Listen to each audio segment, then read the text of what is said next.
नमस्कार साथियों, आप सभी का पुनः एक बार स्वागत है आपके अपने YouTube परिवार ज्ञान की राजधानी में। आज की इस वीडियो में हम लोग संस्कृत व्याकरण की कुछ प्रमुख संज्ञाएं जो हैं और साथ ही वह संज्ञा किस सूत्र के द्वारा होती है और क्या उस संज्ञा का प्रयोजन क्या है, तो इस विषय में हम लोग बात करेंगे। और बात करें ये टॉपिक किसके लिए इम्पोर्टेंट है, तो जितनी भी संस्कृत संबंधित परीक्षाएं आपकी होती हैं वो चाहे कोई भी स्टेट गवर्नमेंट का टेट हो जहाँ पे भी संस्कृत सिलेबस में है, साथ में ही टीजीटी पीजीटी के एग्जाम्स के अलावा एंट्रेंस हमारे एग्जाम्स जो होते हैं तो सभी जगह यहाँ से क्वेश्चन पूछे जाते हैं, क्योंकि यह जो संज्ञाएं हैं ये काफ़ी इंपॉर्टेंट हैं। अब बात करें तो अधिकतर संज्ञाएं आपको संज्ञा प्रेरणा जो है ना लघु सिद्धांत वहां पे भी आपको मिल जाएंगी, नहीं तो अष्टाध्यायी के पूरे एक अध्याय में संज्ञाएं ही पूरी बताई गई हैं, तो वहां पे भी आपको मिल जाएंगी। तो हम लोग लगभग टोटल 20 संज्ञाओं में बात करेंगे जो लगभग पिछले ईयर्स के क्वेश्चन पेपर्स में पूछी गई हैं, और विशेष रूप से अभी हमारा जो यूपी टेट है और हरियाणा टेट है, एच टेट, उन सभी एग्जाम्स के लिए ज़्यादा इंपॉर्टेंट है। सीटेट के भी, सीटेट में भी यहाँ से क्वेश्चन, वैसे सीटेट में क्या है कि ग्रामेटिकल नॉलेज को कम वो लेता है, बाकी वो जो रिसर्चिकल है, पेडालॉजिकल जो है हमारी नॉलेज होती है ना शिक्षण शास्त्र संबंधित, उसको ज़्यादा ले पूछता है और पैराग्राफ वगैरह वहाँ पे दिए जाते हैं, तो उसमें थोड़ा सा ये चीज़ें रहती हैं। तो चलिए प्रारंभ करते हैं क्लास को, और आप सभी को इसका PDF हम टेलीग्राम ग्रुप में अवेलेबल करा देंगे। पहली संज्ञा हमारी है वृद्धि संज्ञा, ठीक है। यहाँ पे जो फर्स्ट संज्ञा है वह है वृद्धि संज्ञा। तो वृद्धि, अगर आप वृद्धि वर्ड को देखें तो वृद्धि का मतलब क्या होता है, ग्रोथ होना यानी कि बढ़ना। तो इसी तरह का यहाँ पे कार्य भी होता है। यहाँ पे क्या होता है, आपने एक संधि का नाम सुना होगा, वृद्धि संधि। तो वृद्धि संधि जब कहीं पे होती है तो वहाँ क्या होता है, वहाँ पे जो हमारा, जैसे मान लीजिए यहाँ पे एक एग्जाम्पल दिया हुआ है सदैव, ठीक है, सदा धन एव। यहाँ पे क्या हुआ है, आ और ए मिलके आई हो गया है, ठीक है। ये सदा का क्या है, आ है, और एव का क्या है, आ प्लस ए, तो ये मिलके क्या हो गया है, आ और ए आई हो गया है। तो इसी तरह तीन हमारी वृद्धि संज्ञाएं हैं, तीन वर्णों की वृद्धि संज्ञा हुई है जो है आ, ए और औ, ठीक है। ये तीन आप नोट कर लीजिएगा, ये तीन वर्ड जो है इनकी वृद्धि संज्ञा होती है। और किस सूत्र से होती है, तो वृद्धिरादेश, यह जो सूत्र है ये अष्टाध्यायी का सबसे पहला सूत्र है, जो आचार्य पाणिनि की द्वारा रचित है। तो फर्स्ट सूत्र है वृद्धिरादेश। यही सूत्र यहाँ पे अच के परे होने पर ये हमारी वृद्धि संज्ञा होती है, ठीक है। तो अब आपको यहाँ पे क्या जानना है, तो वृद्धि संज्ञा किससे होती है, तो सूत्र है इसका वृद्धिरादेश, और इसमें क्या कार्य होता है, तो इतना आप जान लीजिए, आ, आई और औ, ये तीनों की क्या होती है, वृद्धि संज्ञा होती है, ठीक है। इसके बाद सेकंड संज्ञा हम बात करेंगे गुण संज्ञा। गुण संधि जो हमारी है वो गुण संज्ञा के ही इसी के ऊपर कार्य करती है। गुण संज्ञा होगी ना, उसके बाद ही वहाँ पे हम गुण आदेश हम लोग करते हैं। तो गुण संज्ञा जो होती है, इसका जो सूत्र है ये सेकंड नंबर का सूत्र है अष्टाध्यायी का, अदेंग गुणः।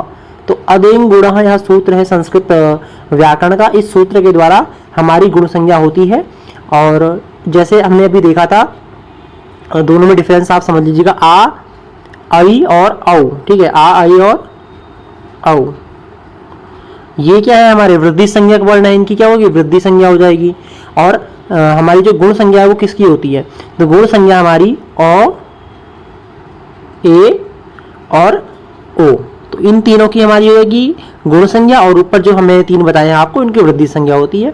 तो ये चीज आपका कंफर्म होना चाहिए, क्लियर इसको कर लीजिएगा। कभी कभी क्वेश्चन पूछता है कि गुण संधि का सूत्र कौन सा है और वृद्धि संधि का सूत्र कौन सा है, तो वहां पे हम लोग कंफ्यूज होकर के हम आंसर गलत देते हैं, क्योंकि गुण संज्ञा और गुण संधि तो दोनों एक समान का प्रोनाउंसिएशन हो रहा है, उच्चारण हम लोग समान करते हैं, तो कभी कभी गलत हो जाता है, तो इसको भी आप लोग क्लियर कर लीजिएगा। तो अदेंग गुण जो सूत्र है ये गुण संज्ञा करता है, और आद गुण एक सूत्र आता है इसके बाद, वो गुण हमारी संधि करेगा, ठीक है।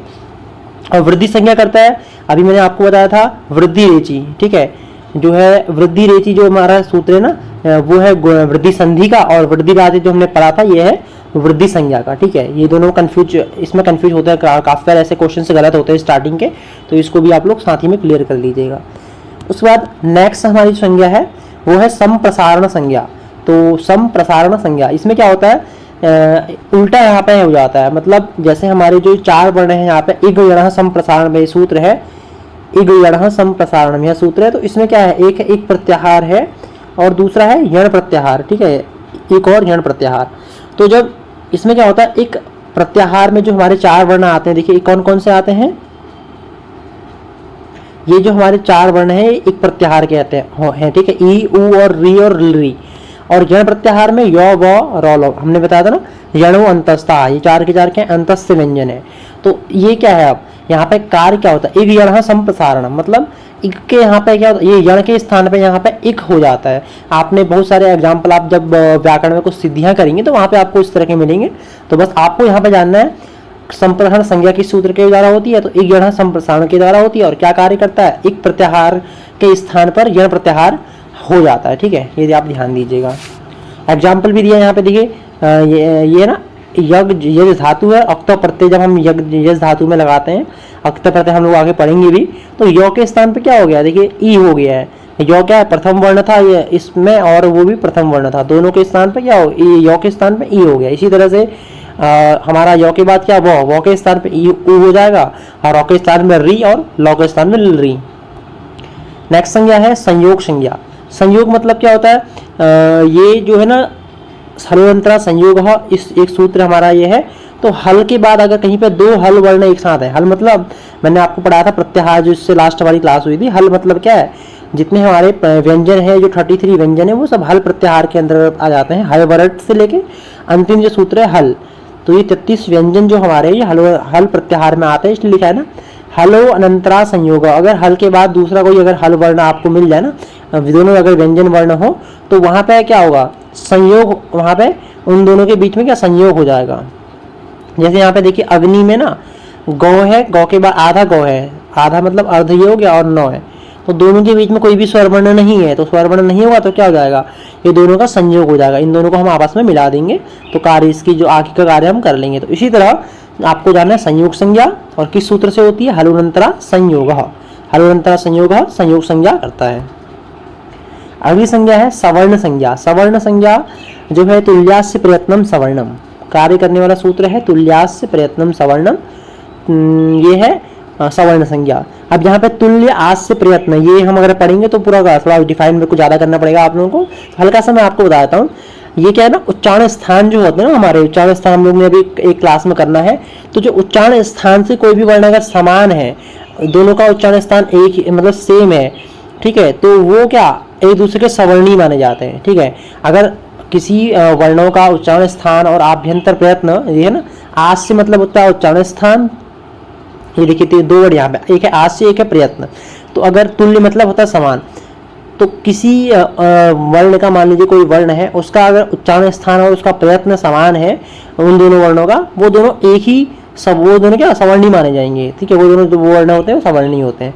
जैसे ना हमने कोचू टुपू हमने पढ़ा था ना, तो क वर्ग में जितने वर्ण आते हैं वो आपस में उसके सवर्णी हो जाएंगे। तो इसी तरह से इसको आपको जानना है, और मेन आपको यहाँ पर ध्यान कर लेना पेपर के अकॉर्डिंग, सवर्ण संज्ञा और सूत्र किस कौन सा है, तुल्यास्य प्रयत्नम सवर्णम, तुल्यास्य प्रयत्नम सवर्णम, इस सूत्र के द्वारा सवर्ण संज्ञा होती है। और यहाँ पे एक ना झलो सूत्र के अनुसार स्वर और व्यंजन कभी सवर्णी नहीं होते, एक ही सूत्र भी है, तो इसको आपको उतना ध्यान नहीं देना, बस ये एक्स्ट्रा लिख दिया है, मान लीजिए कभी आ गया तो आप इसको भी देख लीजिएगा। तो इंपोर्टेंट सवर्ण संज्ञा तुल्यास्य प्रयत्न सवर्ण सूत्र के द्वारा होती है। अगली है संहिता संज्ञा। जब हम संधि का कार्य करते हैं ना, संधि में संहिता संज्ञा होती है, उसके बाद ही हम किसी भी वर्ण की संधि कर सकते हैं, उनका आपस में योग कर सकते हैं। तो सूत्र है परः सन्निकर्ष संहिता। ठीक है, ये क्या होता है, अगर कहीं पर 2 वर्णों की अगर निकटता है या समीपता है, तो उसको हम संधि कहते हैं, 2 वर्ण के मेल को हम संधि कहते हैं ना, सेम वही संहिता मतलब संधि ही है। सुधि अनुपास्य, यहाँ पे 2 वर्ण क्या आपस में क्या है, इनकी निकटता है, तो हमने इसमें कार्य कर दिया, शुद्धि उपास्य हमारा हो गया। तो यहाँ पे परसन्निकर्ष संहिता, इस सूत्र से संधि यहाँ पे हो जाती है। ये संहिता कार्य करता है, जोड़ने का कार्य करता है। अब आपको जानना है संहिता संज्ञा, सूत्र कौन सा है, परसन्निकर्ष संहिता। अगला है पद संज्ञा, सुप्तिगंतम पदम। तो सुबंत और तिङंत 2 प्रकार के हमारे पद है, सुबंत और तिङंत प्रत्यय होते हैं, सुबंत और प्रत्यय और तिङंत प्रत्यय। तो सु ओजस अमोट इस तरह से 21 प्रत्यय हैं, और तिप तस्जी सिप्तस्थ, ये इस तरह से आत्मनेय पद के 9 है, और 9 है आपके परस्मय पद के, 18 प्रत्यय हमारे ये हैं। तो ये है सुबंत वाले और ये हैं तिङंत वाले। ठीक है, तो इस तरह से जहाँ पे भी ये प्रत्ययों का प्रयोग हुआ है उसकी क्या होगी, पद संज्ञा हो जाएगी। सुबंत और तिङंत की पद संज्ञा होती है। जैसे राम है, यहाँ पे क्या है, सुबंत है, लिखति धातु है, ये क्या है, तिङंत है। उपधा संज्ञा, अलोन्त्यात् पूर्व उपधा। तो ये जो सूत्र है अलोन्त्यात् पूर्व उपधा, यह सूत्र उपधा संज्ञा का कार्य करता है। उपधा संज्ञा में क्या होता है, जो अलो अंत्यात, अल मतलब यहाँ पे क्या है, मतलब अल मतलब सभी हमारे जितने अल प्रत्याहार में सभी वर्ण आ जाते हैं, तो किसी भी आप कह सकते हैं किसी भी वर्ण से ठीक पहले वाला जो वर्ण होगा ना, अलो अंत्यात, जो अल मतलब कोई भी वर्ण, उनसे अंतिम जो अल है उससे पूर्व वाले वर्ण की क्या होती है, उपधा संज्ञा। अंत्यात पूर्व उपधा, तो अल में यदि सभी वर्णों में जो मान लीजिए कुछ लिखा हुआ है आपका, कहीं पे कोई भी वर्ड लिखा हुआ है, उसमें जो अंतिम वर्ण होगा उससे पहले वाले वर्ण की उपधा संज्ञा हो जाएगी। आपको जानना है किस सूत्र से होती है, अलंत्यात पूर्व उपधा और संज्ञा उपधा संज्ञा। हम लोग बात कर रहे थे टी संज्ञा की, तो अचोन्त्यादि टी, इस सूत्र के द्वारा अचोन्त्यादि टी सूत्र के द्वारा हमारी टी संज्ञा होती है। तो टी संज्ञा में क्या होता है, अंतिम जो स्वर वर्ण होता है उसके बाद जो भी वर्ण है उसकी ये हमारी टी संज्ञा हो जाती है। सूत्र क्या है, अचोन्त्यादि टी, और कौन सी संज्ञा होती है, टी संज्ञा होती है। जैसे यहाँ पे मनस में दिया है ना, अंतिम नौ में क्या है, अ है, तो अ प्लस सौ, सौ में तो कोई स्वर वर्ण है ही नहीं, तो यहाँ पे अस की क्या हो जाएगी, टी संज्ञा हो जाएगी। इसी तरह टी संज्ञा को जानना चाहिए, ठीक है। और मेन आपको पता है कौन से सूत्र से होती है, अचोन्त्यादि टी। अगला सूत्र है निष्ठा संज्ञा।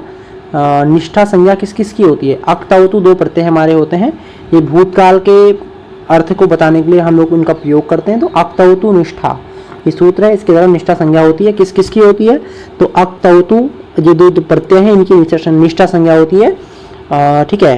और दोनों का प्रयोग होता है भूतकाल में, जैसे पठितः और पठितवान। यहाँ पठितः में अक्त प्रत्यय है, पठितवान में अक्तवतु प्रत्यय है। तो विस्तार से हम प्रत्यय प्रकरण में इसको पढ़ेंगे, तो इतना आपको जान लेना है इसकी क्या है, इनकी निष्ठा संज्ञा हुई है। अगला है नदी संज्ञा। तो नदी संज्ञा अभी एक हमारी यहाँ पर दी गई है, यूस्त्राख्यो नदी। तो यूस्त्राख्यो नदी इस सूत्र के द्वारा नदी संज्ञा होती है, यूस्त्राख्यो नदी। तो ये इकारांत और उकारांत जो नित्य स्त्रीलिंग शब्द होते हैं ना, उनकी नदी संज्ञा हम लोग करते हैं। इकारांत और उकारांत, अगर आपको कोई भी स्त्रीलिंग शब्द मिलेगा जो नित्य होगा, उसकी नदी संज्ञा होती है। जैसे नदी इकारांत है, गौरी भी इकारांत है, वधु हमारा उकारांत है, तो उनकी क्या होगी, नदी संज्ञा होगी। ये केवल स्त्रीलिंग में ही होती है और नित्य स्त्रीलिंग शब्दों की नदी संज्ञा होती है। और देखिए हर किसी संज्ञा का अपना अपना कोई ना कोई प्रयोजन होता है, बिना प्रयोजन की कोई भी संज्ञाएं नहीं होती है, ये भी आपको ध्यान देना है। अगली संज्ञा है घी संज्ञा। तो घी संज्ञा शेषो घ्यसकी सूत्र है, शेषो घ्यसकी, इस सूत्र से घी संज्ञा हमारी होती है। तो नदी संज्ञा को छोड़ करके जो रस्व ई है और रस्व ऊ, उन शब्दों की क्या होगी, इससे घी संज्ञा होती है, ठीक है। सखी शब्द को बस एक छोड़ देना है आपने, नदी संज्ञा को छोड़ के, ठीक है। नदी जो संज्ञा हुई हमने अभी की थी, नदी संज्ञा ई और ऊ, उन दोनों की क्या होती है, स्त्रीलिंग जो स्त्रीलिंग वाले जो ई और ऊ होंगे उनकी हमेशा नदी संज्ञा होगी, लेकिन नदी और बाकी रस्व ई और रस्व की क्या हो जाएगी, यहाँ शेषो घ्यसकी सूत्र से घी संज्ञा। विभाषा संज्ञा, विभाषा संज्ञा किससे होती है, तो न वेति विभाषा। तो ये क्या होता है, विकल्प से, तो यहाँ पे विभाषा मतलब होता है विकल्प, तो न वेति विभाषा, विभाषा संज्ञा। जहाँ पे कोई कार्य का निषेध है, निषेध नहीं और विकल्प भी हो सकता है, मतलब ना विभाषा मतलब विकल्प।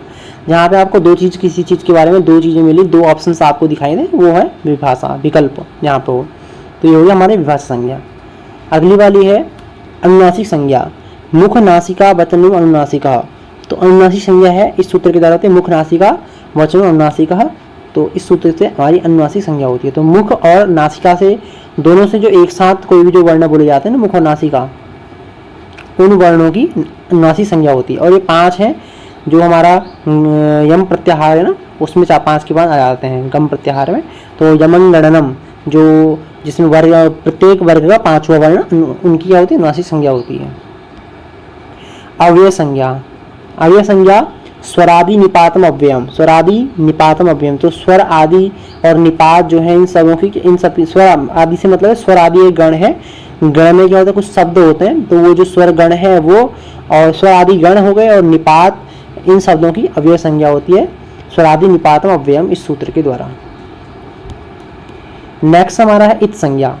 तो इत संज्ञा हमने पहले पढ़ा भी है, इत संज्ञा होती है हलंतिम, इस सूत्र से इत संज्ञा। इससे क्या होता है ना, अंतिम हल वर्ण की इत संज्ञा कर देता है किसी उपदेश अवस्था में, ठीक है। उपदेश अवस्था, उपदेश किसे कहते हैं, तो धातु सूत्र गणनादि वाक्य लिंगानुशासन, मैंने बताया था हमारे जो 3 मुनि हैं उनके द्वारा जो भी चीजें कही गई है ना, उस सबको हम उपदेश कहते हैं। तो इत संज्ञा किससे होती है, हलंतिम, इस सूत्र से होती है। अगली संज्ञा है प्रगृह्य संज्ञा। तो ईद द्विवचनम प्रगृह्यम, ये है सूत्र हमारा ईत, ऊत और एत, इन तीनों की ना, ईत मतलब ई और ऊत हो गया ऊ और एत, ये तीनों की ना क्या हो जाती है, प्रगरीय संज्ञा हो जाती है शब्द रूप की जब हम सिद्धि करते हैं। और ये हमारा क्या नाम है, जो संधि है ना प्रकृति भाव संधि, तो वहाँ पर प्रगरीय संज्ञा हम लोग करते हैं। तो आपको ध्यान देना, प्रगरीय संज्ञा किससे होती है, ईदुदेत द्विवचनम प्रगरीयम। इतना आप बस क्योंकि ज़्यादा डीप पढ़ेंगे तो फिर आपका बहुत ज़्यादा हो जाएगा, रिवीजन भी अच्छे से आपको करना होगा डेली। तो इतना बस आप इसको नोट भी कर सकते हैं। प्रगरीय संज्ञा सूत्र कौन सा है, ईदुदेत द्विवचनम प्रगरीयम। अगला है प्रातिपदिक संज्ञा। तो प्रातिपदिक संज्ञा हमारी ना जो है अर्थवत धातु और प्रत्यय प्रातिपदिकम, इस सूत्र से द्वारा होती है प्रातिपदिक संज्ञा। ठीक है, जो प्रातिपदिक मतलब जो एक पद होता है ना, पद बनाने के लिए भी सुबंत तिगंत जो होते हैं उनको पद बनाने के लिए उनकी प्रातिपदिक संज्ञा की जाती है। तो सूत्र है अर्थवत धातु और प्रत्यय प्रातिपदिकम। धातु और प्रत्यय के अलावा किसी भी सार्थक शब्द को प्रातिपदिक कहते हैं। अगला है सत संज्ञा। तो ये इंपोर्टेंट है ये भी। जैसे निष्ठा संज्ञा थी ना, अक्टावतु दो प्रत्यय थे, उनकी क्या थी हमारी, वो थी निष्ठा संज्ञा। ऐसे ही सत संज्ञा है, तऊ सत एक सूत्र है, इस सूत्र के द्वारा तऊ मतलब तऊ सत्री सानचऊ, सत्री और सानच इन दोनों प्रत्ययों की सत संज्ञा हो जाती है, तऊ सत इस सूत्र के द्वारा। और आज की क्लास की लास्ट संज्ञा हमारी है घव संज्ञा। तो ये है तरप तमपौ घव, तरप तमपौ घ। तो ये सूत्र है हमारा तरप तमपौ घ, इस सूत्र के द्वारा हमारी घव संज्ञा होती है। तरप और तमप ये दो प्रत्यय हैं, इनकी हमारी जो है ना, ये जो तरप और तमप जो प्रत्यय हैं, इन दोनों प्रत्ययों की घव संज्ञा होती है इस सूत्र से, तरप तमपौ घव इस सूत्र से। तो इस तरह से हमारी टोटल हमने 20 संज्ञाएं यहाँ पे हमने आज टोटल देखी हैं। और ये संज्ञाएं आपको बस क्या आपको कैसे तैयार करना है, अब मान लीजिए मैं आपको ये PDF में भेज दूंगा, उसके बाद सभी संज्ञाओं को उनके सूत्र को लिख दीजिएगा। आपको ये पता नहीं भी हो कि ये जो सूत्र है ये क्या कार्य कर रहा है, नहीं भी पता कोई दिक्कत नहीं है, लेकिन हाँ इतना पता होना चाहिए गुण संज्ञा किससे हुई है, तो अदेंग गुण से हुई है, आद गुण से कंफ्यूज नहीं होना चाहिए। और टी संज्ञा अचो इत्यादि टी, तो सभी सूत्रों की संज्ञाएं आपको पता होनी चाहिए क्लियरली। तो इससे क्या होगा, आपका जो पेपर में क्वेश्चन आते हैं ना, वहाँ पे आपको मान लीजिए मैच द फॉलोइंग दे सकता है या अभिकथन कारण दे सकता है, कैसा ही क्वेश्चन दे दे तो आप आराम से उसको कर लेंगे। तो आशा करता हूँ साथियों आप अच्छे से सभी संज्ञाओं को समझ पाए होंगे। और इसकी क्वेश्चन जो है हम आप आगे क्वेश्चंस वगैरह जब करेंगे तो क्वेश्चन एक साथ में कर लेंगे। तो आज मैंने क्वेश्चन इसमें इंक्लूड नहीं किए। तो इस तरह से हमारी आज संज्ञा वाली क्लास भी कंप्लीट हो गई है। और आपने अगर पुरानी क्लासेस नहीं देखी तो उनको आप अवश्य देखें, उनमें आपके लिए हमारी टीम के द्वारा बहुत अच्छे से पूरी मेहनत आप सभी के लिए की जा रही है। और जल्दी ही सीटेट की और भी अन्य एस्टेट वगैरह और भी जो इम्पोर्टेंट हमारी द्वारा टीम के द्वारा क्लासेस हो सकती है वो भी आपको यहाँ पे हमारी यूट्यूब चैनल में अवेलेबल मिलेंगी। तो आज के लिए इतना ही। अस्तु, नमो नमः, जयतु संस्कृतम जयतु भारतम। और साथ ही कमेंट करके ये अवश्य बताएं कि आपको क्लास कैसी लगी और सब कुछ आपको क्लियर हुआ नहीं हुआ। ठीक है।